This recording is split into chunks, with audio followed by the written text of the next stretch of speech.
So that's the beauty of the Quran. That does not mean that Quran is a book of science. Yes, but there is not a single verse of the Quran which goes against established science. Because it's a book of Allah subhanahu wa ta'ala, Almighty God. So this book is a book of guidance, how a life should be led. It shows a person to believe in oneness of God, how to worship Him, and how to lead the life. The pros and cons, the farais, what a human being should do, and the prohibited things that he should abstain from. It's mentioned in the Quran. Hope that answers the question, sister.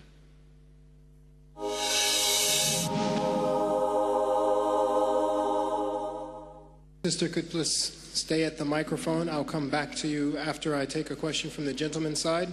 If you have more questions from non-Muslims. If there's another sister who has a question, non-Muslim, then please allow her to come to the mic and ask her question as well.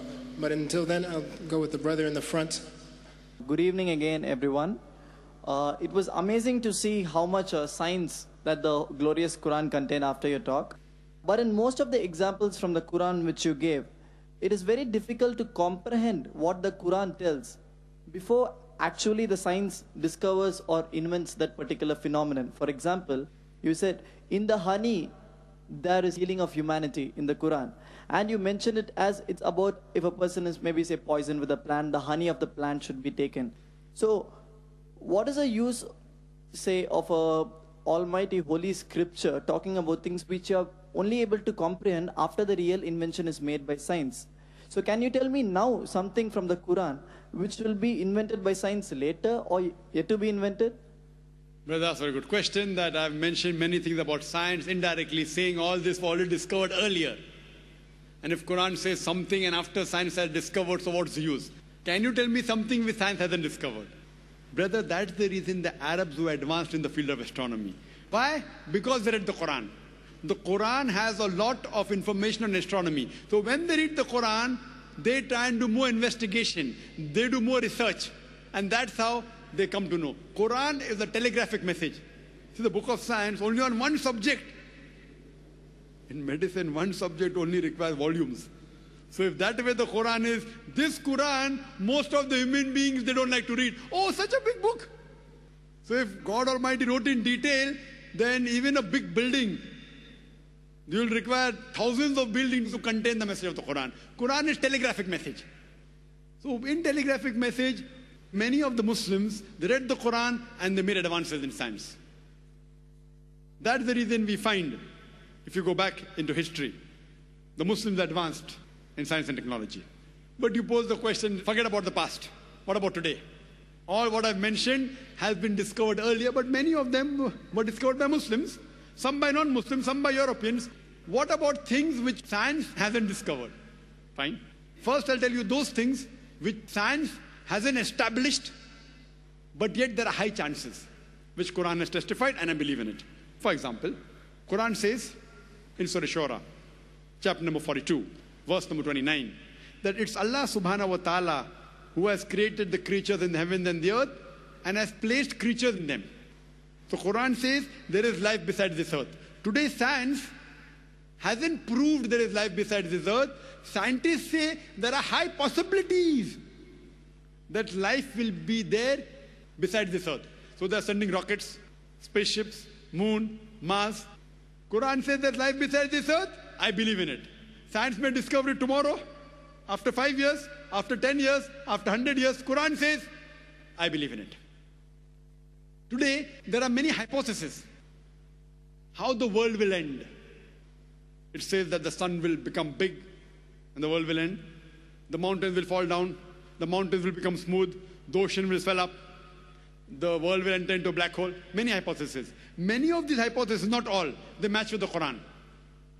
Quran says in Surah Qiyamah, chapter number 75, verse number 8 and 9, that the sun and the moon, they will join together. The sun will be buried in darkness. If you read Surah Takwir, chapter number 81, verse 1, 2 and 3, it says that the stars will fall down and lose their luster.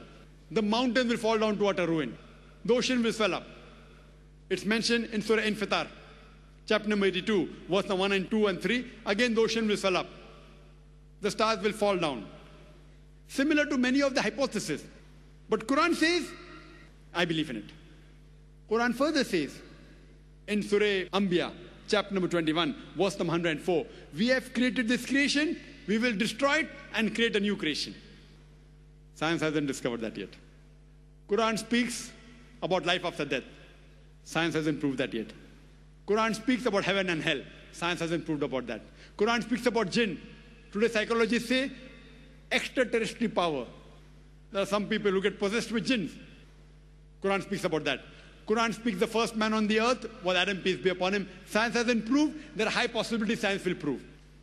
Now you may ask me, that brother Zakir, you gave such a good talk on science and technology with 100% solid proof. You believe in life after death? You believe in jinn? You believe in heaven and hell? You a doctor? Isn't this unscientific? I said, no, brother.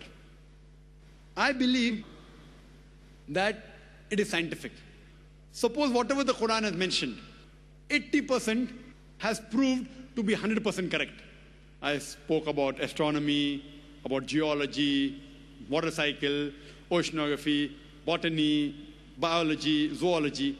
So just hypothetically, 80% what the Quran has mentioned, suppose, has been proved to be 100% correct.